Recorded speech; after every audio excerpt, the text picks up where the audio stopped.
देखिएगा first question क्या है आपका, cartography is the science of drawing. सबसे पहले तो हमें ये पता होना चाहिए था कि ये क्वेश्चन किसके रिलेटेड पूछ रहा है। देखिएगा सबसे पहले ये पता होना चाहिए कि जो ये आपका कार्टो वर्ड लिखा है ना, कार्टो का मतलब होता है मैप। कार्टो का मतलब क्या होता है, मैप। और इसके बाद में लिखा हुआ है आपके ग्राफी। क्या लिखा हुआ है, ग्राफी। अच्छा ग्राफी का मतलब क्या होता है, ग्राफी का मतलब होता है लिखना। ग्राफी का मतलब क्या होता है, लिखना या बनाना। तो cartography is the science of drawing. Cartography किससे रिलेटेड है, तो जो कार्टोग्राफी है वो आपके किससे रिलेटेड है, मैप से रिलेटेड है। पहली चीज, कार्टो का मतलब ही मैप होता है, कार्टो का मतलब ही मानचित्र होता है। याद रह जाएगा। जैसे एक कई बार आपके ये आ जाता है वर्ड कार्टोग्राफर।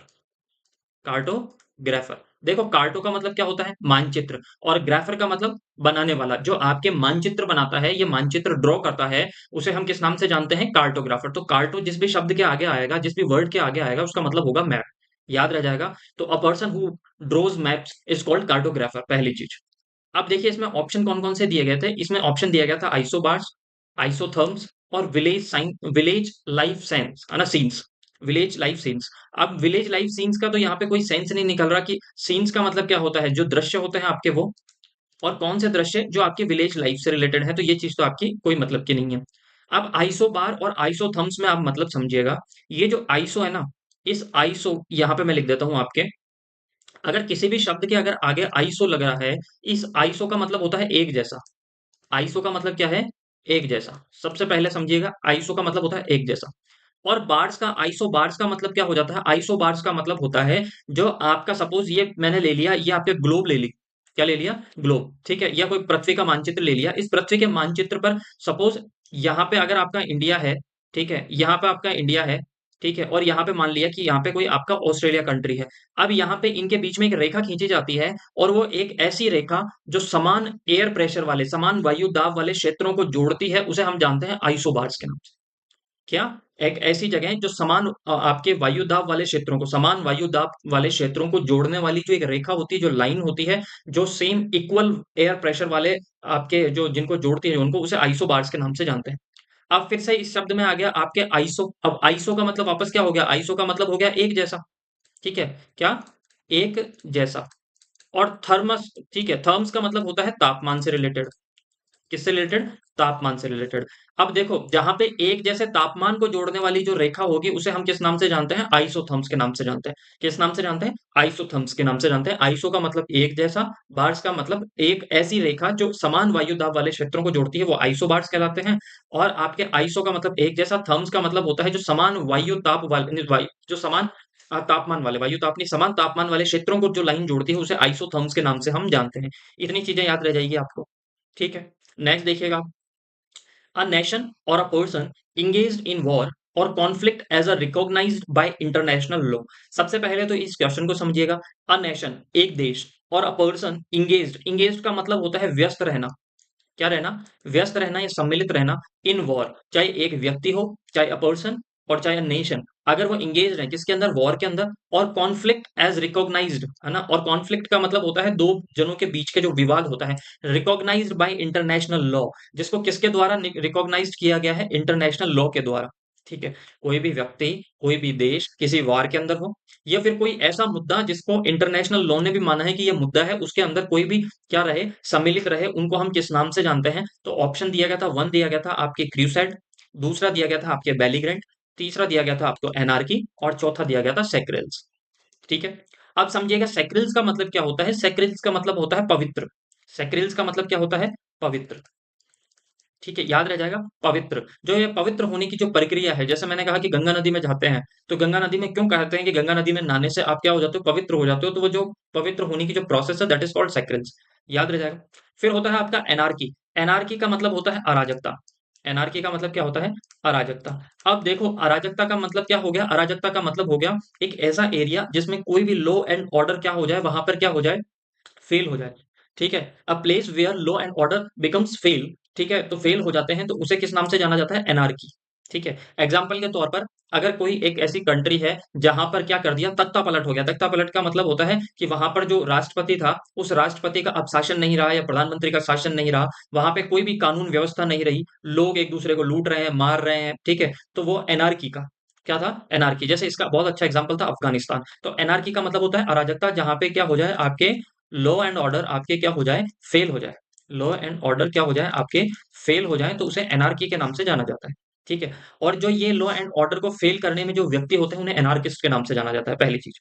अब ये क्रूसेड का मतलब क्या होता है, क्रूसेड का मतलब होता है एक एक्ट, मतलब आपकी जो एक तरीके से थिंकिंग की बात कर रहा हूँ। ठीक है। सपोज कि आपके अकॉर्डिंग कोई चीज क्या है, बिल्कुल गलत है। ठीक है, आपके अकॉर्डिंग ये चीज बिल्कुल गलत है, या आपके अकॉर्डिंग कोई चीज सही है, उसे किस नाम से जानते हैं हम, क्रूसाइड के नाम से जानते हैं। किस नाम से जानते हैं, क्रूसाइड। आप सोचते हो कि ये चीज गलत है, ये चीज ऐसे होनी चाहिए, दैट इज आपका क्रूसाइड। ठीक है। धर्म से रिलेटेड आ जाती है ये चीज, किससे रिलेटेड आ जाएगी, आपके धर्म रिलीजन से रिलेटेड कोई चीज निकलेगी, दैट इज क्रूसाइड। ठीक है। अब बेलिग्रेंट का मतलब क्या होता है, बेलिग्रेंट का मतलब होता है लड़ाकू। बेलिग्रेंट का मतलब क्या होता है, आपके लड़ाकू। ठीक है, क्या होता है इसका मतलब, आपके लड़ाकू। रिबेलियन अगर मैं बोलूं तो गलत नहीं होगा, मैं मिलिटेंट बोल देता हूँ इसकी जगह। क्या, मिलिटेंट, जो आपके लड़ाई वगैरह में शामिल रहता है, मिलिटेंट। ठीक है, याद रह जाएगा, तो वो होता है आपके बेलिग्रेंट। चीज समझ में आई आपको। नेक्स्ट देखिएगा आप, मेड और डन विदाउट प्रिपरेशन, ये सारे के सारे आपके 2022 से लेके 2024 अभी लेटेस्ट एग्जाम है, वहां तक पूछे गए। इसके बाद शायद एक क्लास और होगी, जिसमें अभी लास्ट जो अपने आरएस का एग्जाम हुआ है अभी लेटेस्ट आपके 10-5 दिन पहले, उसके वहां तक के जितने भी क्वेश्चन है वो सारे हम लेटेस्ट वाले इसमें पढ़ लेंगे। अब देखिएगा, मेड और डन विदाउट प्रिपरेशन, मतलब मेड का मतलब होता है जिस चीज को आप कंप्लीट कर चुके हो, आपकी मेक की सेकंड फॉर्म में जो चीज आपकी कंप्लीट हो चुकी है। डन विदाउट प्रिपरेशन, कोई चीज आप बिना प्रिपरेशन के कंप्लीट कर लेते हो, तो उसे क्या कहा जाता है, ये चीज इसमें पूछी गई है। अब ऑप्शन देखो, इम्प्रॉम्प्टिव, क्रीच, बेस्टन, डिमाइस। देखो डिमाइस का मतलब क्या होता है, तो डिमाइस का मतलब होता है मृत्यु। डिमाइस का मतलब क्या होता है, मृत्यु या डेथ। ठीक है, डेथ, मृत्यु, डिमाइस का मतलब। तो अब बेस्टियन का मतलब क्या होता है, बेस्टियन का मतलब होता है एक तरीके से एक किला, एक फोर्ट। ठीक है, एक किला, जिससे क्या हुआ जाता था पहले के टाइम में, लड़ाई लड़ी जाती थी, उसे बोला जाता है बेस्ट। अब यहाँ पे मैं इसकी जगह एक तरीके से लिख देता हूँ फोर्ट्रेस। फोर्ट्रेस का मतलब भी क्या होता है, किला। याद रह जाएगा। और इसी को अपन बोलते हैं सीतादल। ठीक है, CITADEL, इसको हम किस तरीके से याद कर लेंगे, सीता, CITA, सीता। और सीता रावण के किस में रहती थी, महल में रहती थी, किले के अंदर रहती थी, दैट इज बेस्टन। ठीक है, एक तरीके से याद रह जाएगा। फिर है क्रीच। क्रीच का मतलब कहाँ, एक जहां पे आप देखा होगा कि किसी के मदर और फादर दोनों क्या करते हैं, वर्किंग करते हैं। ठीक है, मदर फादर वर्किंग करते हैं, उनकी फैमिली में और कोई नहीं है, तो वो आजकल के टाइम में, तो वो मदर फादर क्या करते हैं कि अपने बच्चे को एक जगह किसी दाई के पास में छोड़ जाते हैं, ये एक ऐसी स्कूल में छोड़ जाते हैं जिसमें बहुत सारे बच्चे रहते हैं। ठीक है, उस जगह को बोला जाता है आपके क्रीच। ठीक है, जिसको मैं हिंदी में, जो प्योर हिंदी में अगर आप पूछोगे, तो इसे बोला जाता है शिशुलय, शिशुवालय, शिशुवालय। ठीक है, शिशुवालय, या फिर इसका, ठीक है, छोटे बच्चों को रखने की जगह, शिशुवालय। ठीक है, जहां पे बच्चों को रखा जाता है। अब यहाँ पे आ गया इम्प्रॉम्प्टिव। इम्प्रॉम्प्टिव का मतलब क्या होता है, कि कोई चीज आपने एकदम से क्या कर दी, जैसे ही आपने कहा, जैसे ही आपको कहा कि ये काम आपको करना है, और बिना टाइम लिए आपने वो काम कंप्लीट कर दिया, दैट इज इम्प्रॉम्प्टिव। क्या होता है, इम्प्रॉम्प्टिव। ठीक है, याद रह जाएगा आपको। ठीक है, तो इम्प्रॉम्प्टिव का मतलब क्या होता है, कोई चीज करना विदाउट प्रिपरेशन के, दैट इज कॉल्ड इम्प्रॉम्प्टिव। तो यहाँ पे ऑप्शन नंबर आपके क्या हो जाएगा, फोर्थ आपके यहाँ पे सही हो जाएगा, इम्प्रॉम्प्टिव आपके यहाँ पे सही रहेगा। नेक्स्ट देखिएगा, a large number of fish swimming together, a large number of fish. ठीक है, फिश स्विमिंग टुगेदर, बहुत सारी जो एक नंबर है, बहुत सारी मछलियां हैं वो एक साथ जो तैरती है, स्विमिंग का मतलब होता है आपके तैरना, तो वो तैरती है, तो उसे क्या कहा जाता है, ऑप्शन दिए गए थे, लीटर, स्वार्म, ट्रूप, और शॉल। अब यहाँ पे देखना, लीटर किसे कहा जाता है, लीटर कहा जाता है एक तरीके से गार्बेज। ठीक है, गार्बेज। गार्बेज का अगर क्या बन जाए, कोई हीप हो, क्या हो, हीप। हीप का मतलब कूड़ा करकट रखने का। ठीक है, कूड़े का ढेर, एक तरीके से गंदगी। ठीक है, गंदगी का जो ढेर होता है, गंदगी का क्या होता है, जो ढेर होता है, इकट्ठा कर रखी है गंदगी को। ठीक है, ढेर, गंदगी के ढेर को हम किस नाम से जानते हैं, लीटर के नाम से जानते हैं, LITTER। लीटर का मतलब होता है कूड़ा करकट को एक जगह इकट्ठा करना, तो ये ऑप्शन तो नहीं होगा। फिर स्वाम का मतलब क्या होता है, स्वाम का मतलब होता है जो इंसेक्ट्स, इंसेक्ट्स। इंसेक्ट्स का मतलब होता है आपके कीड़े, जो कीड़े मकोड़ों का, जो आपके कीड़े मकोड़ों का एक जगह ढेर लग जाता है। ठीक है, कीड़े मकोड़ों का जो एक जगह क्या लग जाता है, ढेर लग जाता है, ये चींटियों का। ठीक है, एक जगह ढेर लग जाता है, उसे स्वाम के नाम से जानते हैं, तो ये भी आपका ऑप्शन गलत हो गया। ट्रूप, ट्रूप का मतलब होता है टुकड़ी। ट्रूप का मतलब क्या होता है, टुकड़ी। अच्छा, ये किसके लिए यूज किया जाता है, ये यूज किया जाता है सैनिकों के लिए, सोल्जर्स के लिए, याद रह जाएगा। सैनिकों, जो बहुत सारे सैनिक एक साथ में जाते हैं, तो हम कहते हैं ट्रूप जा रहा है, तो टुकड़ी एक तरीके से। और शॉल का मतलब क्या होगा? मछलियों का झुंड, फिश का जो झुंड होता है आपके, फिश का जो एक तरीके से क्या कहेंगे हम, झुंड कहेंगे, वो क्या हो जाता है आपका शॉल। तो ऑप्शन नंबर वन यहाँ पे क्या हो जाएगा आपका, सही हो जाएगा। नेक्स्ट देखिएगा आप, the the cessation the cessation the cessation of warfare before a treaty is signed. अब देखो, बिफोर का मतलब क्या होता है? पहले। ठीक है, पहले क्या? ट्रीटी का मतलब क्या होता है आपका? एग्रीमेंट। जब दो देशों के बीच में लड़ाई चल रही हो और लड़ाई रुकने के पहले, जब ठीक है कोई ट्रीटी साइन की जाती है, मतलब कोई भी अगर दो देशों के अंदर युद्ध चल रहा है, युद्ध होने के बाद में, युद्ध हो रहा है, युद्ध के बाद में अगर शांति हो जाती है तो फिर वो क्या करते हैं? ट्रीटी साइन करते हैं, एग्रीमेंट करते हैं। उस एग्रीमेंट के पहले यदि क्या हो जाए, आपका युद्ध रुक जाए, युद्ध रुक जाए, उस युद्ध रुकने की प्रक्रिया को किस नाम से जानते हैं? आप बताइए। ठीक है, अब क्या है आपका ऑप्शन दिया गया था, फर्स्ट दिया गया था एमनेस्टी, सेकंड दिया गया था आपका एमिबिलिटी, फोर्थ दिया गया था, थर्ड दिया गया था आपके एग्रीमेंट, और फोर्थ दिया गया था आपका आर्मिस्टाइस। ठीक है, अब देखने हैं। अब यहाँ पे क्या है? एमनेस्टी। एमनेस्टी का मतलब होता है क्षमा। एमनेस्टी का मतलब होता है क्षमा। ठीक है, किसी ने आपको क्या दे दी? माफी दे दी। फॉरगिव, क्या? फॉरगिवनेस। फॉरगिवनेस का मतलब होता है माफी, क्षमा करना। ठीक है, किसी को आपने क्या कर दिया? क्षमा कर दिया। एक जो जनरल पार्डन होता है, इसे क्या बोलते हैं अपन? पार्डन। जनरल पार्डन, उसे एमनेस्टी के नाम से जाना जाता है। मतलब सामूहिक तौर पर आपने किसी को क्या कर दिया? माफ कर दिया, माफी दे दी, तो उसे एमनेस्टी के नाम से जानते हैं। तो ये तो गलत हो गया। एमी, ठीक है, एमी का मतलब होता है दोस्ताना। ठीक है, जिस भी शब्द के आगे, जिस भी वर्ड के आगे यदि एमी लग जाता है तो एमी रूट वर्ड है। ये क्या है? रूट वर्ड है, और ये बताता है आपके किसको? फ्रेंडली नेचर को। किसको? फ्रेंडली नेचर को। आपका जो क्या होता है, मित्रता का जो व्यवहार होता है, फ्रेंडली नेचर को एमी की तरफ से जानते हैं। और एमिबिलिटी, ठीक है, एबिलिटी, एमिबिलिटी का मतलब होता है फ्रेंडली नेचर के तौर पे। तो ये ऑप्शन भी आपका गलत हो गया। एग्रीमेंट, एग्रीमेंट का मतलब क्या होता है? एग्रीमेंट देखिएगा यहाँ पे, एग्रीमेंट का मतलब जो आप एग्रीमेंट समझते हैं वो, एक चीज मैं यहाँ पे बता देता हूँ कि इसके आगे आपके म्यूचुअल वर्ड नहीं लगता। एग्रीमेंट के आगे कभी भी म्यूचुअल नहीं लगाना चाहिए, क्योंकि एग्रीमेंट किन दो लोगों के बीच में जब अंडरस्टैंडिंग होती है, जब सामंजस्य होता है, तभी एग्रीमेंट होता है। तो एग्रीमेंट के आगे कभी भी म्यूचुअल मत लगाना। ठीक है, म्यूचुअल एग्रीमेंट कभी भी नहीं होता, ये एरर आता है आपके, म्यूचुअल इसके आगे कभी भी नहीं लगता। आर्मिस्टाइज का मतलब क्या होता है? आर्मिस्टाइज का मतलब होता है जो वॉर रखने, जो आपका युद्ध जो विराम होता है, ठीक है, युद्ध की समाप्ति की घोषणा होती है। जैसे आप इसका एक इजी वर्ड बोल देता हूं, दैट इज सीज फायर। आपने सुना होगा सीज फायर मतलब क्या हो गया? दो देशों के बीच में युद्ध चल रहा था, वो युद्ध रुक जाता है किसी एग्रीमेंट के द्वारा या फिर किसी के इंटरवीन के द्वारा, तो उसे सीज फायर या आर्मिस्टाइज के नाम से जानते हैं। तो ऑप्शन नंबर फोर्थ आपका यहाँ पे क्या हो जाएगा? सही हो जाएगा। नेक्स्ट देखिएगा, bare minimum need for survival. Bare का मतलब होता है मिनिमम, बिल्कुल से कम से कम। बेयर का मतलब हो गया एक तरीके से कम से भी कम। ठीक है, बेयर मिनिमम बिल्कुल कम से कम, नीडेड फॉर सर्वाइवल मतलब कम से कम जो जीने के लिए जितने की जरूरत होती है। जैसे मैंने कहा कि आपको 100 रुपए तो दिन के चाहिए ही चाहिए, यदि आपको जीवन का निर्वाह करना है, और बिल्कुल मिनिमम तरीके से करना है कि इससे नीचे तो जीवन का निर्वाह ही नहीं हो सकता, जीवन यापन नहीं कर सकते, तो उसे किस नाम से जानते हैं? Bare minimum needed for survival. Survival का मतलब होता है निर्वाह करना।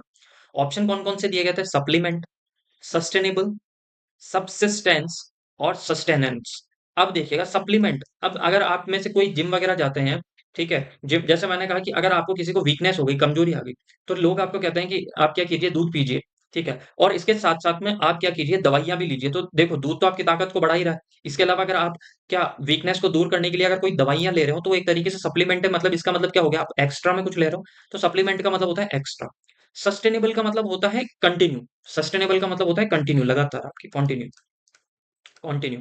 ठीक है, सब्सटेंस का मतलब होता है, सब्सटेंस का मतलब होता है जिस चीज की निर्वाह करने की जरूरत हो। Bare minimum needed for survival मतलब जीवन को निर्वाह करने के लिए, जीवन यापन करने के लिए कम से कम जिसकी जरूरत होती है, that is substance, subsistence sorry. और सस्टेनेंस का मतलब ये होता है लगातार आपके, लगातार। तो ऑप्शन नंबर सेकंड आपके यहाँ पे सही हो जाएगा।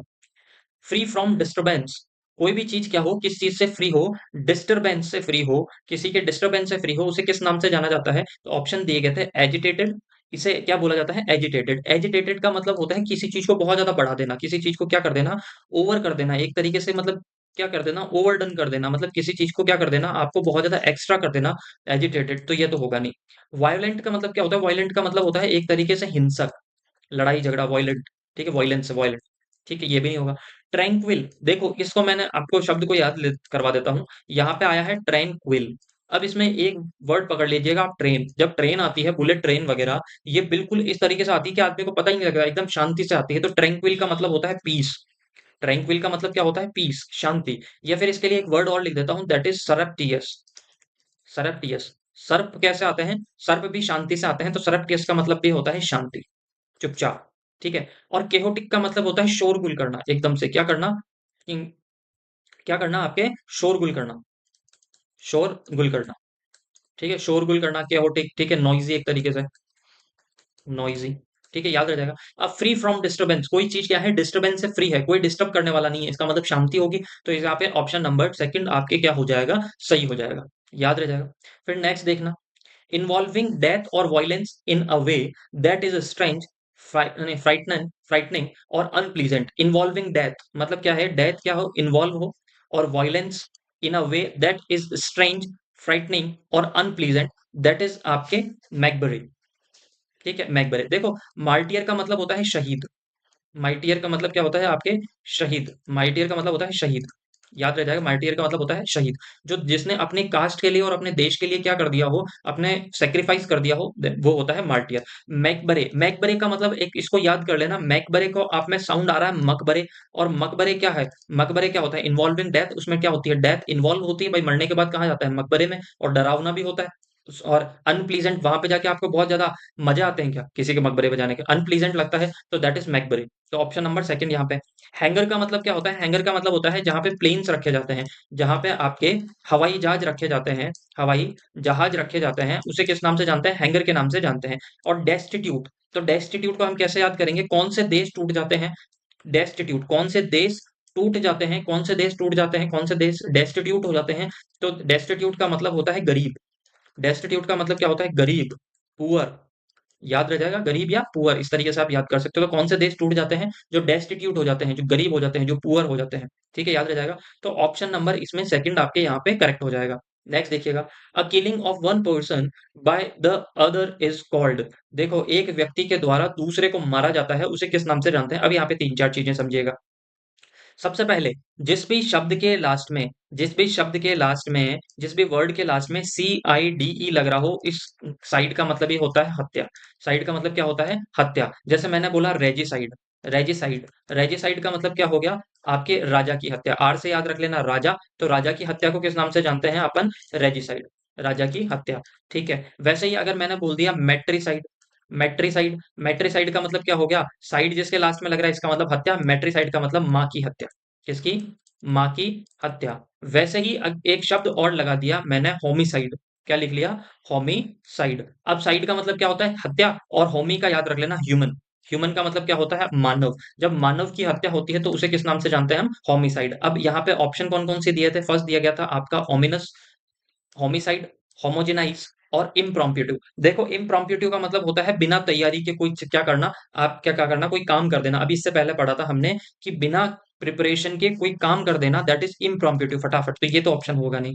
होमोजेनाइज का मतलब होता है एक तरीके से एक जैसा, ठीक है? होमिसाइड, होमिसाइड का मतलब क्या होता है? Killing of a one person by other, एक व्यक्ति के द्वारा दूसरे व्यक्ति की जो हत्या होती है उसे होमिसाइड के नाम से जानते हैं। और ओमिनस का मतलब होता है अशुभ, ऑमिनस का मतलब क्या होता है? अशुभ, या अनऑस्पिशियस बोल सकते हो, अनऑस्पिशियस। अनऑस्पिशियस का, ऑस्पिशियस का मतलब होता है शुभ, और अनऑस्पिशियस का मतलब होता है अशुभ। तो ऑप्शन नंबर फर्स्ट भी आपके गलत हो गया, थर्ड भी गलत हो गया, फोर्थ भी गलत हो गया। Next, a diplomatic representative of the highest order sent by one country to another country is called a diplomatic representative.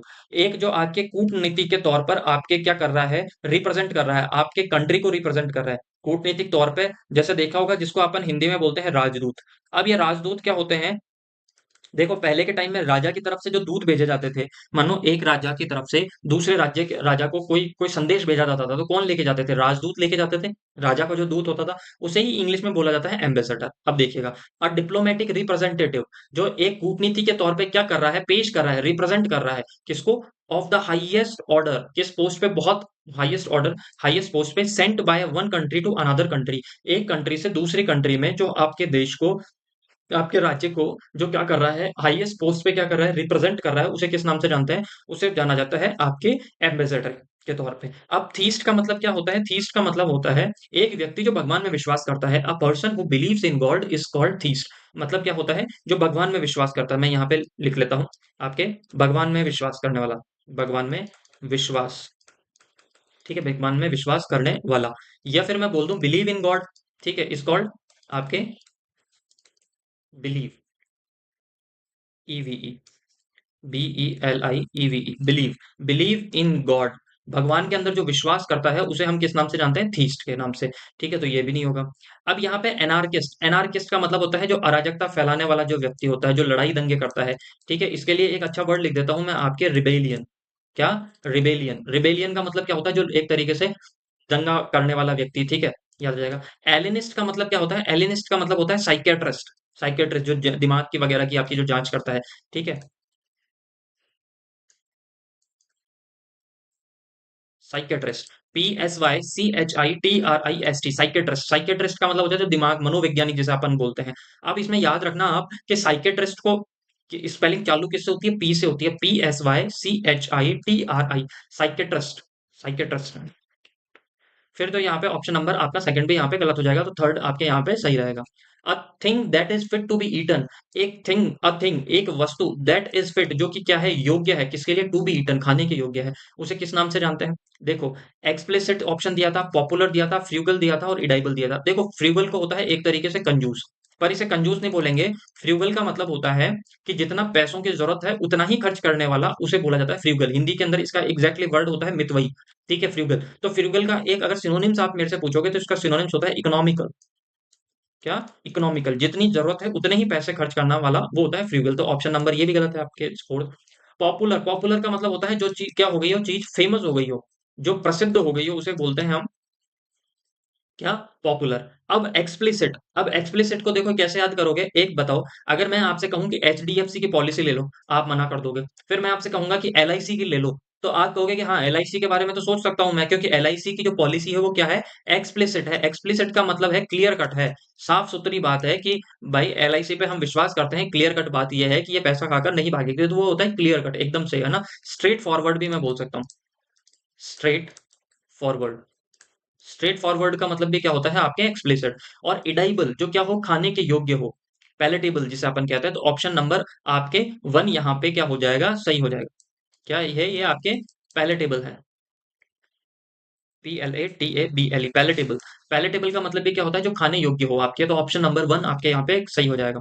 A speech delivered without any previous preparation, एक आपके क्या दी गई हो? स्पीच दी गई हो विदाउट एनी प्रीवियस प्रिपरेशन, बिना किसी तैयारी के, तो उसे किस नाम से जानते हैं? Option one diplomacy, second cynic, third extempore और चौथा है वर्सेटाइल। तो देखो, वर्सेटाइल का मतलब होता है जो एक साथ बहुत सारे काम कर सकता है। A person who can do lot of things at a same time is called versatile, कि बहुत सारे काम जो एक साथ कर सकता है, तो वो वर्सेटाइल का मतलब, तो ये तो सही नहीं होगा।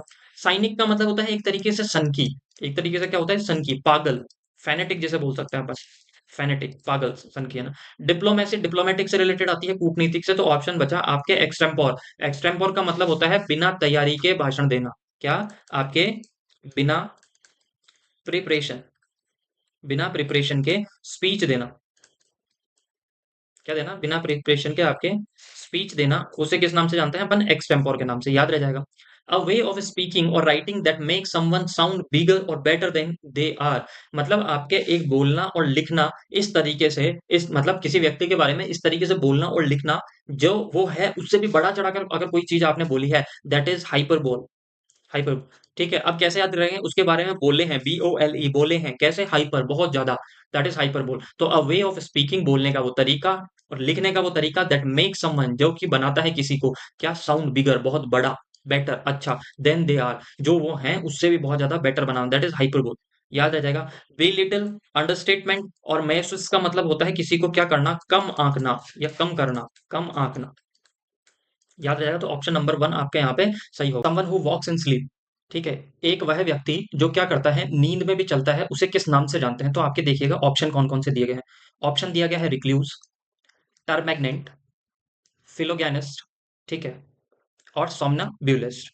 देखो, रिक्लूज, रिक्लूज का मतलब होता है सन्यासी, रिक्लूज का मतलब होता है सन्यासी, जो सन्यास ले ले। टर्मैग्नेट का मतलब क्या होता है? टर्मिनेट का मतलब होता है, जो आपने देखा होगा ना कि कई औरतें होती हैं जो बिल्कुल लड़ाकू होती है, उन्हें हर बात पे लड़ाई करनी होती है। ठीक है, तो टर्मैग्नेट का मतलब ये क्या होता है? लड़ाकू महिला। ठीक है, लड़ाकू महिला। अच्छा हाँ, ये वो वाली महिलाएं नहीं होती जो बीएसएफ या बॉर्डर पे लड़ाई करे, ये वो महिलाएं होती है जो घर में ही लड़ाई करती रहती है। ठीक है, तो लड़ाकू महिला, टर्मैग्नेट। फिर आपका नेक्स्ट वर्ड क्या है? फिलोगैनिस्ट। ठीक है, वैसे इसका प्रोनाउंसिएशन होता है फिलोजेनिस्ट। ठीक है, फिर भी हम इसे फिलोगैनिस्ट के नाम से याद कर लेंगे। देखिए, इसमें फिलो है, फिलो क्या है? फिलो एक रूट वर्ड होता है, उसका मतलब होता है लव। फिलो जो रूट वर्ड होता है उसका मीनिंग होता है लव। और ज्ञानिस्ट किससे रिलेटेड होता है? ज्ञानिस्ट रिलेटेड होता है महिला से, लेडी से। तो एक वह इंसान जिसे क्या हो, औरतों से प्रेम हो, उसे हम किस नाम से जानते हैं? फिलोज्ञानिस्ट। ठीक है। फिर नेक्स्ट है आपका सोमनम्बुलिस्ट। देखो सोमनम्बुलिस्ट का मतलब क्या होता है? सोमनम्बुलिस्ट का मतलब होता है वह व्यक्ति जिसे क्या हो, नींद में चलने की आदत हो। किसमें? एक वह व्यक्ति जिसे नींद में चलने की आदत होती है, उसे हम किस नाम से जानते हैं? सोमनम्बुलिस्ट के नाम से आपके जाना जाता है। इसे मैं लिख देता हूँ, नींद में चलने वाला, नींद में चलने वाला व्यक्ति। देखो आपसे पूछा क्या गया था? एक वह व्यक्ति, ठीक है, जो किस में चलता हो, नींद में भी चलता हो, उसे हम किस नाम से जानते हैं? सोमनम्बुलिस्ट के नाम से जाना जाता है। तो ऑप्शन डी आपका सही होगा। कुछ व्यक्ति ऐसे होते हैं जिन्हें नींद में बोलने की आदत होती है, तो उसे बोला जाता है आपके सोमनी लोक्विस्ट। LOQUIST, सोमनिलोकिस्ट। सोमनिलोकिस्ट का मतलब क्या होता है? नींद में बोलने वाला। सोमनब्यूलिस्ट का मतलब नींद में चलने वाला। आइए नेक्स्ट देखते हैं। I am getting out of here, this place is so small, I think the wall are going to crush me. ये देखिएगा, I am getting out of here, मैं यहाँ से क्या करना चाहता हूँ? बाहर निकलना चाहता हूँ। This place is so small, ये जो जगह है ये क्या है? बहुत छोटी है। आई थिंक, मैं सोचता हूँ, the walls are going to crush me, ये जो दीवारें हैं ना, ये मुझे क्या कर देगी? कुचल देगी। ऑप्शन कौन कौन से दिए गए हैं? ऑप्शन दिया गया है आपका एक्रोफोबिया, एग्रोफोबिया, क्लॉस्ट्रोफोबिया और प्लूटोफोबिया। आइए हम इनके ऑप्शंस देखते हैं। देखो सबसे पहले तो एक चीज आप याद रखिएगा, एक वर्ड है यहाँ पे लिखा गया है, दैट इज सॉरी, प्लूटो। ठीक है, प्लूटो क्या है हमारा? प्लूटो एक हमारे क्या है? ग्रह है। अगर सपोज मैं आपसे कहूं, ठीक है, अगर मैं आपसे कहूं कि आपको क्या करना है, प्लूटो पे जाना है। ठीक है, प्लूटो क्या है? दूसरा ग्रह है। पृथ्वी से दूसरे ग्रह पे जाने के लिए आपको क्या खर्च करने पड़ेंगे? पैसे। और पैसे कितने खर्च करने पड़ेंगे? बहुत पैसे खर्च करने पड़ेंगे। इसके लिए आपको क्या होना पड़ेगा? आपको होना पड़ेगा रिच, पैसे वाला व्यक्ति। तो प्लूटो का मतलब होता है, प्लूटो को हम इस तरीके से याद कर लेंगे, प्लूटो को हम याद कर लेंगे मनी। और देखिए फोबिया, ये याद रखिएगा आप, फोबिया जिस भी वर्ड के लास्ट में आ जाता है, फोबिया का मतलब होता है डर। तो प्लूटोफोबिया का मतलब क्या होता है? एक वह व्यक्ति जिसे किससे डर लगता है? पैसों से डर लगता है। अब आपको लग रहा होगा ऐसा कौन सा इंसान है जिसे पैसों से डर लगता है? तो जितने भी आपने देखे होंगे मोंक देखे होंगे, साधु सन्यासी, हमेशा क्या रहते हैं? मोह और माया से दूर, पैसों से ये दूर रहते हैं। तो प्लूटोफोबिया का मतलब क्या हो गया? जो पैसों से डरता है या मनी से जिसे डर लगता हो। फिर नेक्स्ट एक्रोफोबिया। एक्रो का मतलब होता है हाइट। एक्रो का मतलब क्या होता है? हाइट। हाइट का आप समझ गए, ऊंचाई। और फोबिया का मतलब डर, जिसे ऊंचाई से डर लगता है उसे कहा जाता है एक्रोफोबिया। एग्रोफोबिया का अब एग्रो, ठीक है, एगोरा होगा, ये एगोराफोबिया है ना। इसको इसको याद कर लो आप। एगोरा में किसका साउंड आ रहा है? इसके अंदर साउंड आ रहा है एग्री। किसका साउंड आ रहा है आपके? एग्री। एग्री क्या? ठीक है, एग्री से याद रखोगे आप एग्रीकल्चर। क्या याद रखोगे? एग्रीकल्चर, खेती। अच्छा मुझे बताइए आप, खेती कम जगह में होती है, खुले स्थान पर होती है? तो आप सब कहोगे खुले स्थान पर। तो एक वह व्यक्ति जिसे किससे? खुले स्थान से डर लगता है, ओपन स्पेस से डर लगता है, उसे हम किस नाम से जानते हैं? आपका एगोराफोबिया। याद रह जाएगा। ओपन स्पेस से जिसे डर लगता है, ओपन स्पेस से जिसे डर लगता है, उसे हम किस नाम से जानते हैं? एगोराफोबिया। नेक्स्ट होता है आपका क्लोस्ट्रोफोबिया। देखो फोबिया का मतलब होता है डर, और क्लोस्ट्रो का मतलब होता है कम जगह। एक व्यक्ति जिसे क्या होता है? छोटी जगह से डर लगता है, कम स्पेस से लगता है, उसे हम किस नाम से जानते हैं? उसे क्या जानेंगे? क्लोस्ट्रोफोबिया। देखिए, आपके जब भी अगर आपके ग्रैंड पेरेंट्स, जो आपके दादाजी दादी जी, ये जैसे ही क्या होते हैं, गांव से शहर में आते हैं, तो वो कहते हैं ना कि हमें क्या हो रहा है? हमारा जीव घुट रहा है। ठीक है, हमें दम घुट रहा है। तो दम घुटना ही वो क्या होता है? जब आपको कम स्पेस से, छोटे स्पेस से डर लगता है, उसे हम किस नाम से जानते हैं? क्लॉस्ट्रोफोबिया के नाम से उन्हें जाना जाता है। आई होप आपको ये वर्ड याद रहेगा हमेशा के लिए। नेक्स्ट देखिएगा आप, science of the life of plants. ठीक है, जितने भी आपके प्लांट्स हैं, उन प्लांट्स का जो लाइफ होता है, उनका जीवन, उसके विज्ञान को किस नाम से जाना जाता है? उसकी स्टडी को, एक तरीके से जो आप प्लांट्स की स्टडी को हम किस नाम से जानते हैं? पहली चीज आप याद रखिएगा, जिस भी वर्ड के लास्ट में आप क्या देख लें? लॉजी देख लें। तो लॉजी का मतलब ही होता है स्टडी। लॉजी का मतलब क्या होता है? स्टडी। इसका मतलब होता है अध्ययन। ठीक है, अब जिस भी वर्ड के लास्ट में आ रहा है उसका मतलब क्या होगा? स्टडी। अब बायो का मतलब क्या होता है? बायो को हम याद कर सकते हैं ह्यूमन। ठीक है, बायोलॉजी के हम अंदर हम क्या पढ़ते हैं? मानवों के बारे में पढ़ते हैं। तो बायो का मतलब ही क्या हो जाएगा? ह्यूमन। ठीक है, ह्यूमन। और लॉजी का मतलब क्या हो जाएगा? स्टडी। तो जब ह्यूमन की स्टडी करते हैं तो उसे हम किस नाम से जानते हैं? बायोलॉजी के नाम से जाना जाता है। फिर नेक्स्ट होता है पैथो और लॉजी, है ना, पैथोलॉजी। अब लॉजी का मतलब क्या हो गया? अभी हमने पढ़ा कि लॉजी का मतलब क्या होता है? स्टडी। और पैथो का मतलब क्या होता है? पैथो का मतलब होता है आपके क्या? पैथो का मतलब होता है आपके रोग, डिजीज। क्या मतलब होता है इसका? डिजीज। ठीक है, डिजीज, बीमारी। जब भी आप क्या करते हैं, जब भी आपकी बीमारी होती है तो आप टेस्ट करवाने के लिए जाते हैं, और टेस्ट करवाने के लिए आप कहाँ पे जाते हैं? लैब के अंदर जाते हैं, पैथो लैब। ठीक है? तो पैथो का मतलब होता है रोग, और लॉजी का मतलब स्टडी, जहाँ पे बीमारी की स्टडी की जाती है, दैट इज पैथोलॉजी। ठीक है? बॉटनी और जूलॉजी। लॉजी का मतलब फिर से क्या आ गया? अभी हमने पढ़ा था स्टडी। और जू का मतलब क्या हो गया? एक तरीके से जानवर। जब भी क्या किया जाता है, जानवरों के बारे में स्टडी की जाती है, उसे हम किस नाम से जानते हैं? जूलॉजी। अब नेक्स्ट बचा बॉटनी। बॉटनी के अंदर हम क्या पढ़ते हैं? पेड़ पौधों के बारे में। ठीक है? याद रह जाएगा आपको, पेड़ पौधों के बारे में पढ़ते हैं, उसे हम किस के अंदर पढ़ते हैं? बॉटनी। आई होप आपको समझ में आया होगा। Next, a diplomatic representative of the highest order sent by one country to another is called. देखिएगा, डिप्लोमेटिक, जो राजनीतिक तौर पे आपके देश का, ठीक है, क्या करता है? प्रतिनिधित्व करता है हाईएस्ट पोस्ट पे। ठीक है? उसे किस नाम से जाना जाता है? अब हिंदी में हम सब जानते हैं, उसे हम हिंदी में बोलते हैं राजदूत। जो राजदूत क्या करते हैं? राजदूत एक कंट्री को दूसरी कंट्री में क्या करते हैं? रिप्रेजेंट कर देते हैं। ऑप्शन आपके पास में क्या आया? ऑप्शन आपके पास में आया एनार्किस्ट, एम्बेसडर, एलिनिस्ट। ठीक है? एलिनिस्ट नहीं होगा इसमें, ए हमारे हमेशा क्या होता है? साइलेंट होता है, इसे बोला जाता है लाइनिस्ट। ठीक है? बोला जाता है लाइनिस्ट। और ये है थीस्ट। अब देखिएगा इन्हें, पहली चीज मैंने आपको, वापस मैं आपको रिकॉल कराता हूं कि आईएसटी जिसके भी लास्ट में आ जाता है, उसका मतलब हम किसी ना किसी व्यक्ति की बात कर रहे होंगे। थीस्ट का मतलब क्या होता है? थीस्ट का मतलब होता है वह व्यक्ति जो भगवान के अंदर विश्वास रखता है। ठीक है? थीस्ट का मतलब क्या होता है? जो गॉड के अंदर क्या करता हो? बिलीव करता हो। ठीक है? भगवान में जो क्या करता हो, मैं लिख देता हूं आपके, जो क्या करता हो? भगवान में विश्वास करता हो, उसे हम किस नाम से जानते हैं? उसे जानते हैं हम थीस्ट के नाम से। नेक्स्ट, लाइनिस्ट। लाइनिस्ट का मतलब क्या होता है? लाइनिस्ट को आप यहां पे पकड़ लीजिए, आप झूठ।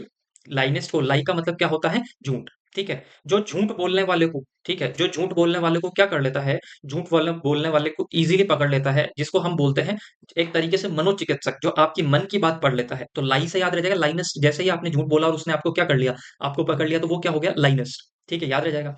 एनार्किस्ट। एनार्किस्ट का मतलब होता है अराजक। ठीक है? अराजक। जैसे मैंने क्या कहा कि हमारे यहाँ पर सपोज कुछ क्या होते हैं? सामाजिक उपद्रवी होते हैं। समाज के अंदर, हमारी सोसाइटी के अंदर कुछ लोग ऐसे होते हैं जो हमेशा क्या चाहते हैं कि कैसे भी करके लड़ाई दंगे हो। वो पूरी कोशिश करते हैं कि यहाँ पे क्या फैले? अराजकता फैले, एनार्की फैले। उसे ही बोला जाता है एनार्किस्ट, अराजक व्यक्ति।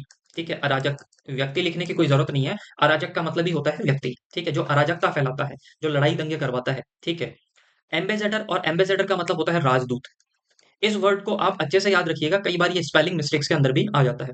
नेक्स्ट देखिएगा, a killing of one person by another is called. Killing, killing का मतलब मारना। One person by another, sorry, other is called. एक व्यक्ति को जब दूसरा व्यक्ति मारता है तो उसे हम किस नाम से जानते हैं? ये याद रह जाएगा आपको। हाँ, देखिएगा ऑप्शन कौन से दिए गए हैं आपका। एक तो दिया गया है आपका ओमनिस, एक दिया गया है आपको होमोजेनाइज, एक दिया गया है आपको होमिसाइड, और एक दिया गया है आपको होमिनिड। ठीक है? पहला देखिएगा होमिनिड। होमिनिड क्या होता है? होमिनिड होता है आपके, जो पहले के, जैसे मैंने आपसे कहा कि हमारे से पहले जो हमारे फोर फादर की, जब हमारे जो एंसेस्टर हुआ थे करते थे, जो हमारे पूर्वज हुआ करते थे, तो आपने देखा होगा कि हमारे जो पूर्वजों की शुरुआत हुई थी वो बंदर से हुई थी। हाँ या ना? जो गोरिल्ला वगैरह होते हैं, इनसे शुरुआत मानी गई थी। ठीक है? तो होमिनिड, होमिनिड क्या होता है? तो जब पूर्वजों के बारे में आज के से रिलेट करते हुए अध्ययन किया जाता है, वो किसके अंदर किया जाता है? आपके होमिनिड के अंदर किया जाता है। किसमें किया जाता है? आपके होमिनिड के अंदर। याद रह जाएगा आपको। ठीक है? नेक्स्ट आपका होता है होमिसाइड। होमिसाइड का मतलब क्या होता है? होमी को कैसे याद रखोगे आप? ह्यूमन। कैसे याद रखोगे आप? ह्यूमन। ह्यूमन का मतलब होता है मानव, और साइड का मतलब हत्या। ठीक है? साइड का मतलब अभी हमने पढ़ा था पहले भी, साइड, साइड का मतलब होता है हत्या। ठीक है? देखिएगा, तो अगर एक मानव, एक इंसान दूसरे इंसान की हत्या करता है तो उसे हम किस नाम से जानते हैं? होमिसाइड के नाम से हम जानते हैं। होमिसाइड के नाम से जाना जाता है। ह्यूमन की हत्या की जाती है तो उसे हम किस नाम से जानते हैं? होमिसाइड के नाम से जाना जाता है। अच्छा, होमोजेनाइज का मतलब क्या होता है? समरूप, एक जैसा रूप होना। क्या होना? एक जैसा रूप होना। याद रह जाएगा होमोजेनाइज का। तो इसका ऑप्शन सी सही होगा। ऑप्शन इसका सी सही होगा। ये ऑमनियस अभी मेरे को वर्ड दिमाग में नहीं आ रहा है इसका, कि इसका मीनिंग क्या होगा, कल मैं आपको इसका देख के बता दूंगा। नेक्स्ट देखिएगा आप, a person appointed by two parties to solve a dispute. A person, एक व्यक्ति, अपॉइंटेड, जिसे क्या किया जाता है? अपॉइंट किया जाता है। जिसे क्या किया जाता है? नियुक्त किया जाता है, बाय टू पार्टीज, दो पार्टी के द्वारा, टू सॉल्व, क्या करने के लिए? सॉल्व करने के लिए, अ डिस्प्यूट, जो बीच का झगड़ा, उसे हम किस नाम से जानते हैं? देखिएगा आप, एक होता है आपके इंसॉल्वेंट। एक क्या होता है? इंसॉल्वेंट। एक दे रखा है आपके आर्बिट्रेटर, एक दे रखा है आपके ऑडिटर, और एक दे रखा है आपके कंपेरी। ठीक है, याद रह जाएगा, ये सारे के सारे आपके दिए। अच्छा, a person who appointed by two parties to solve a dispute is called arbitrator. देखो, आर्बिट्रेटर का मतलब क्या होता है? आर्बिट्रेटर का मतलब होता है मध्यस्थ, जो क्या करता है? मध्यस्थता करता है। क्या करता है? मध्यस्थता करता है। किन में मध्यस्थता करता है? जब दो लोगों के बीच में क्या करता है? मध्यस्थता करता है, तो उसे हम किस नाम से जानते हैं? आर्बिट्रेटर के नाम से। इंसॉल्वेंट आपका क्या होगा? इंसॉल्वेंट का मतलब होता है a person who is unable to pay his डेब्ट। एक व्यक्ति जो अपना कर्जा नहीं चुका पाता, उसे हम किस नाम से जानते हैं? आर्बिट्रेटर के नाम से जाना जाता है। उसे किस नाम से जाना जाता है? आर्बिट्रेटर के नाम से जाना जाता है। अच्छा, ऑडिटर जो आपके अंकेक्षण करने आते हैं, अंकेक्षक बोला जाता है इसे, जो ऑडिट करने आता है ना आपके, अंकेक्षक, याद रह जाएगा आपको। और इंसॉल्वेंट को हम बोलते हैं बैंकरप्ट, बैंक रप्ट, याद रह जाएगा आपको। तो इसका सही कौन सा होगा? आपका हो जाएगा आर्बिट्रेटर, ठीक है, मध्यस्थ। नेक्स्ट देखिएगा आपके, one whose only motive is to earn money. ये देखिएगा, ये अभी लेटेस्ट एग्जाम के मैं बता रहा हूँ, वीडियो प्री के अंदर ये आया था और बहुत अच्छा क्वेश्चन है। One whose only motive is to earn money. देखिए, मोटिव का मतलब क्या होता है? जिसका उद्देश्य क्या होता है? Is to earn money. एक वह व्यक्ति जिसका सिर्फ और सिर्फ ध्येय है कैसे भी पैसे कमाए जाए, कैसे भी पैसे कमाए जाए। तो ऑप्शन क्या है आपका? स्पेंड थ्रिफ्ट, एक्स्ट्रावेगेंट, वैगाबॉन्ड और मर्सिनरी। देखिएगा, स्पेंड थ्रिफ्ट का मतलब होता है कंजूस। क्या मतलब होता है? कंजूस। अगर आपने कल की क्लास देखी होगी तो हमने कल का पढ़ा था कि माइजर भी क्या होता है? कंजूस। हस्बैंड का मतलब भी क्या होता है? कंजूस। स्पेंड थ्रिफ्ट भी मैंने बताया था, कंजूस। ठीक है, इसके अलावा इकोनॉमिकल हमने पढ़ा था, कंजूस। निगार्ड पढ़ा था हमने, ये सारे वर्ड हमने पढ़े थे। अच्छा, स्पेंड थ्रिफ्ट का मतलब होता है कंजूस। मैं यहाँ पे एक वर्ड और लिख देता हूँ आपका, माइजर। ठीक है, हमने क्या ना, स्पेंड थ्रिफ्ट, इसका मतलब होता है कंजूस। एक्स्ट्रावेगेंट, एक्स्ट्रावेगेंट का मतलब होता है जो बहुत ज्यादा खर्चा करता है, जितने की जरूरत नहीं है उससे ज्यादा खर्चा करता है, तो उसे हम कहते हैं ज्यादा खर्चा करने वाला। इसको इंग्लिश में और वर्ड है इसके लिए, लेविश। ठीक है, इसके लिए क्या है? लेविश। मैं बोल दूं आपको, इसके लिए मैं हिंदी में लिख देता हूँ, ज्यादा पैसे खर्च करने वाला, ज्यादा पैसे खर्च करने वाला। फिर नेक्स्ट देखिए आपका वेगाबॉन्ड। वेगाबॉन्ड का मतलब होता है आवारा। एक वह व्यक्ति जो इधर का उधर बिना उद्देश्य के, बिना किसी एम के इधर के उधर घूमता रहता है, उसे बोलते हैं वेगाबॉन्ड। और मर्सिनरी, ठीक है, मर्सिनरी का मतलब होता है एक वह व्यक्ति जो पैसों के लिए कुछ भी कर जाए, उसमें कोई दया धर्म नहीं है, वो पैसों के लिए कुछ भी कर सकता है, किसी का मर्डर कर सकता है, उसे बोलते हैं मर्सिनरी। और वैसे भी आपको एक चीज याद रखनी चाहिए, मर्सी का मतलब ही होता है दया। तभी तो देखा होगा आपने कि जब हम आर्टिकल 72 पढ़ते हैं, पॉलिटी के अंदर आर्टिकल 72 पढ़ते हैं, तो आर्टिकल 72 के अंदर हम क्या पढ़ते हैं? Pardon power. किसकी पार्डन पावर? प्रेसिडेंट की। देखिए, राष्ट्रपति की पार्डन पावर पढ़ते हैं, उसके अंदर हम पढ़ते हैं कि वो क्या कर सकता है? मर्सी पिटिशन देने का भी उन्हें क्या है? क्या है? मर्सी पिटिशन पे साइन करने का उन्हें अधिकार है। वो चाहें तो दया याचिका पे क्या कर सकते हैं? साइन कर सकते हैं। किसी की मृत्यु दंड को वो किस में बदल सकते हैं? वो उसको आजीवन कारावास के अंदर चेंज कर सकते हैं, या उसे केस से बरी कर सकते हैं, क्योंकि मर्सी का मतलब ही क्या होता है? दया। तो मर्सिनरी जो क्या हो, जिसमें कोई दया नहीं हो, मर्सिनरी का मतलब होता है वह व्यक्ति जो पैसों के लिए कुछ भी करे। इंपॉर्टेंट मार्क कीजिएगा इसे आप। नेक्स्ट देखिएगा, ठीक है, एक speech given without preparation is called. एक देखिए, स्पीच का मतलब क्या हो गया? भाषण। ठीक है, स्पीच का मतलब क्या होता है आपके? भाषण। A speech given without preparation is called. बिना प्रिपरेशन के कोई स्पीच दी जाती है, उसे हम किस नाम से जानते हैं? देखिएगा, एक्सटेम्पोर, अर्ज, एक्सोरेशन, एक्सोर्टेशन और रिहेटोरिकल। देखिएगा, रिहेटोरिकल का मतलब होता है ओजस्वी भाषा। ठीक है, ओजस्वी। रिहेटोरिकल का मतलब होता है, कई बार हम नहीं सुनते कि उसकी स्पीच सुनकर, किसी का भाषण सुनकर हमें क्या जाता है? बहुत ज्यादा जोश आ जाता है, उसे कहा जाता है रिहेटोरिकल। किसी बात को इतने इस तरीके से कहना कि उस बात से हमें जोश आ जाए, ये बड़ा चढ़ा कर कहना, रिहेटोरिकल।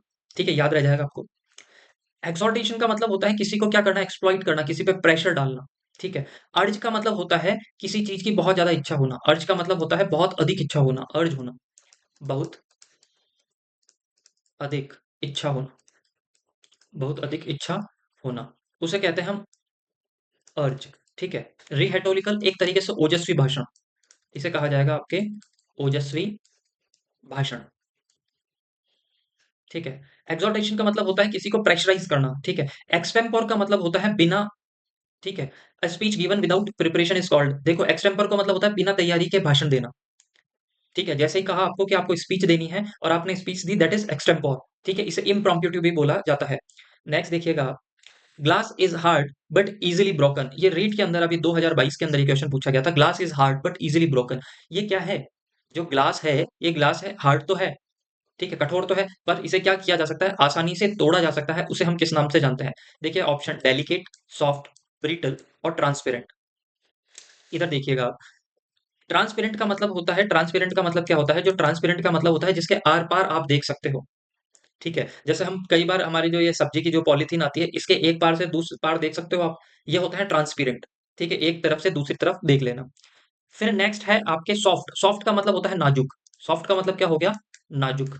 अब दो में हमें कंफ्यूजन रहता है, एक होता है डेलिकेट और एक होता है ब्रिटल। देखिएगा, मैंने इसका पहले भी आपको एग्जांपल दिया था, मैं इसके आगे लिखता हूं आपके इरेजर। जो आप रबड़ लेके आते हो, पेंसिल रबड़, ठीक है, यहाँ पे लिख देता हूँ मैं रबड़। क्या होता है? बहुत ज्यादा सॉफ्ट होता है। ठीक है, सॉफ्ट होता है, पर उसे क्या आसानी से तोड़ा जा सकता है? तोड़ने में जोर आता है, या तो आप उसे काटोगे, ठीक है, किसी चीज से। पर अगर आप हाथ से तोड़ना चाहोगे तो इजीली आप नहीं तोड़ सकते। तो एक ऐसी चीज जो दिखने में तो क्या हो, सॉफ्ट हो, छूने में भी क्या हो, सॉफ्ट हो, पर उसे तोड़ना क्या हो, डिफिकल्ट हो, उसे हम कहते हैं डेलिकेट। ब्रिटल का मतलब क्या होगा? ये चीज नाजुक भी होती है। ठीक है, नाजुक भी होती है, अगर छुओगे तो आपको कठोर लगेगी, पर उसे आसानी से तोड़ा जा सकता है, उसे हम क्या किस नाम से जानते हैं? ब्रिटल। एक ऐसी चीज जो दिखने में तो हार्ड है, पर उसे आसानी से तोड़ा जा सकता है, जैसे कांच। ठीक है, कांच का जो ग्लास है, जैसे ही आप नीचे गिराओगे, सॉफ्ट तो होता है, अगर आप हाथ से दबाओगे तो नहीं टूटेगा, पर जैसे ही आप उसे गिराओगे तो वो टूट जाएगा, दैट इज ब्रिटल। ठीक है, ब्रिटल। दोनों में डिफरेंस समझ में आया होगा, आई होप आपको समझ में। नेक्स्ट देखिएगा आप, ये अब वीडियो में पूछा गया था 2016 के अंदर। The most suitable one word, substitute of the following words in right order, fear of confined space. देखिएगा, अभी हमने पढ़ा था फियर ऑफ कन्फाइंड स्पेस, और दूसरा आपको देखना है अ पर्सन हु हैज इररेस्टिबल। ठीक है, इररेस्टिबल डिजायर टू स्टील। देखिएगा, ठीक है, इसमें देखिएगा fear of confined space. Fear of confined space का मतलब एक वह व्यक्ति जिसे कम जगह से डर लगता है। पहली चीज देखिएगा, स्पेस फोबिया। स्पेस फोबिया कुछ भी नहीं होता, ऐसे तो आप किसी के भी आगे फोबिया लगा लीजिए, ये गलत। ठीक है, एगोराफोबिया का अभी हमने पढ़ा था, जिसे क्या रहना होता है, खुले स्थान पे रहना होता है। ठीक है, अभी हमें क्या पूछा है, फियर का मतलब डर, और कन्फाइंड स्पेस छोटी जगह से जिसे डर लगता है उसे। क्लैस्ट्रोफोबिया कुछ भी नहीं होता, ये वर्ड नहीं होता। एगोराफोबिया का मतलब होता है जिसे क्या होता है, खुले स्थान पे रहने का डर। पर इन्हें तो किससे डर लग रहा है? छोटी जगह से डर लग रहा है, तो क्या हो जाएगा आपका ऑप्शन बी सही हो जाएगा। ऑप्शन बी आपका सही हो जाएगा। देखिएगा, आपका क्लॉस्ट्रोफोबिया आपका सही हो जाएगा। अच्छा, one who has an irresistible desire to steal, एक व्यक्ति जिसे क्या होता है, बहुत ज्यादा मन में होती है, बहुत ज्यादा मन में आती रहती है कि मैं कुछ भी चोरी करूं, किसी व्यक्ति की आदत होती है। अच्छा, पायरो का मतलब होता है आग, और मैनिया का मतलब होता है लगाव। तो इसमें तो गलत है, आग से लगाव ये हो नहीं सकता। डिप्सोमेनिया, डिप्सो का मतलब दारू, और मैनिया का मतलब लगाव, जिसे क्या होता है, दारू से बहुत ज्यादा लगाव होता है, दैट इज डिप्सोमेनिया। क्लेप्टो का मतलब होता है चोरी, और मैनिया का मतलब लगाव, जिसे चोरी से बहुत ज्यादा लगाव हो, जिसकी बार बार इच्छा करती रहती हो कि मैं कैसे भी क्या करूं, चोरी करूं, दैट इज क्लेप्टोमेनिया। तो ऑप्शन आपके क्या हो जाएगा, बी सही हो जाएगा, क्लॉस्ट्रोफोबिया और क्लेप्टोमेनिया। थेप्टोमेनिया कुछ भी नहीं होता, ये ऑप्शन भी आपका गलत रहेगा। यहां तक हमारे वन वर्ड हमने कंप्लीट किए हैं, जितने भी आपके वन वर्ड आए थे। अगर कुछ वन वर्ड रह जाते हैं तो मैं फिर से वापस देखूंगा, एक नया एक वीडियो बनाएंगे, इसके बाद में हम वन वर्ड पे एक दो वीडियो और बनाएंगे जो अपकमिंग एग्जाम्स के लिए इंपॉर्टेंट होंगे। ठीक है, थैंक यू सो मच। ये सेशन कैसा लगा आपको, आप कमेंट करके बता सकते हैं। ज़्यादा से ज़्यादा शेयर कीजिए, लाइक कीजिए और सब्सक्राइब कीजिए। Thank you so much.